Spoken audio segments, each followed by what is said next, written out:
Hello and welcome to another edition of PaynePoints of Interest. I am Sarah Harbuck and with me is Mike Payne. And today we are going to be talking about a Reddit question from user DreamChaser910.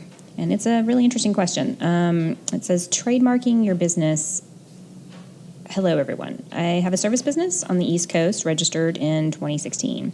Recently, I've been looking into branding and I want to trademark my business name as we grow and plan on franchising. But here's my situation. I'm in a state on the East Coast, but let's say, for example, my business name is Electric Force, and I Google Electric Force, and California Electric Force comes up and has been in business for 10 years already. Can I still trademark my business and be able to use it? Theirs is not trademarked, and it is not in the United States database for trademarks. Any advice and questions would be appreciated. Yeah, this is interesting. I don't know a lot about trademarking. In fact, I think what I could know would fit into like a little thimble that you would put on your finger for sewing. Mike, have you done any trademarking? Do you have any advice for this individual? No, I've actually not done any trademarking personally, but the reason I really like this question is because I've been thinking about doing it for PaynePoints. I've actually had the domain registered since 2011 or something like that, longer than the business has been in operation. But trademarking is really important in protecting your brand. Yeah. And so I definitely recommend, if you can afford it, to consult an attorney who specializes in trademarking. But there's quite a good bit of information. There's quite a bit of good information about trademarks in some of the answers to this question. For example, trademarks are relatively specific in general. So what that means is, if you're in the same industry, you probably can't trademark the same or a very similar name. Right. Okay. Except if you're in very different service areas. That's something I actually was not aware of. Right. That if you're on the East Coast, right, and you have a company that has something on the West Coast, you could still trademark the name. Because you're in very different service markets. Now, one of the things a trademark can establish is a national level service market, which might change some of that for you. Yeah. But you also have to understand that names, you're not going to be able to trademark general words. It just doesn't work that way. They won't let you trademark general words by themselves, right? So you can't trademark the word dog. So don't expect to do that. But if you have a combination of words that makes a unique thing, then that becomes more trademarkable. So it has to be two different, like, it can't be so similar, but, like this instance of their business is Electric Force, and then there's a company called California Electric Force. That's very specific to a particular business. Correct. So here's what's interesting in all of this, in our personal experience. We have a coffee shop. We ended up naming it Standpipe. As a joke, we kind of said, we should have named it Harbucks, because that's our last name.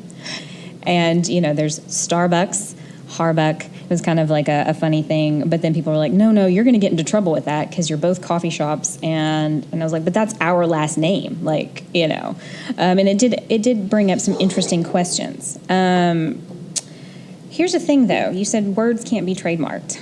But this also came up in our business with the coffee shop. The word Frappuccino is trademarked by Starbucks. Correct. You cannot use it if you are a coffee shop without some repercussion. Because it is not a word in the dictionary. Oh, okay. Right. So it is not in Webster's dictionary, Frappuccino. It wasn't, at least before they trademarked it. Okay. Yeah, because McDonald's cannot use Frappuccino. They have to call it a frappe, if you'll notice. Right. And we have to call it a blended drink because we can't use either one of those other words. Correct. Okay.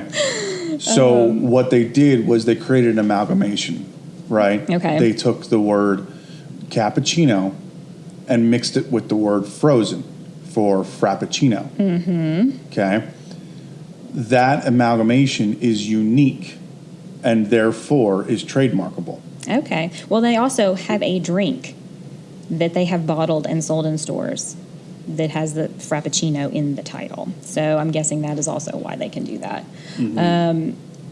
It brings up a bunch of interesting thoughts and questions when you have started a business. You know, obviously, it would have been great if we could have called our coffee shop Harbucks without any kind of repercussions. At the same time, I think, you know, tying it into the history of our local community with the word Standpipe and how that building used to be a very important entity here in town is actually better in the long run. But I think people do have to consider stuff like that when they want to trademark, and how it, not only in their area, but like you said, in a national sense or even a global sense. You know, Coca-Cola is a trademarked brand, and you know it all over the world. You can get it anywhere. And you have to protect it, because even a trademark won't protect you if your word becomes common lexicon.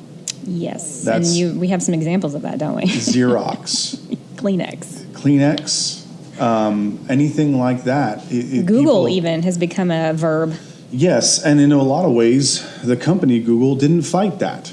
I mean, it serves their benefit to some extent. There are pros and cons to the whole thing, right?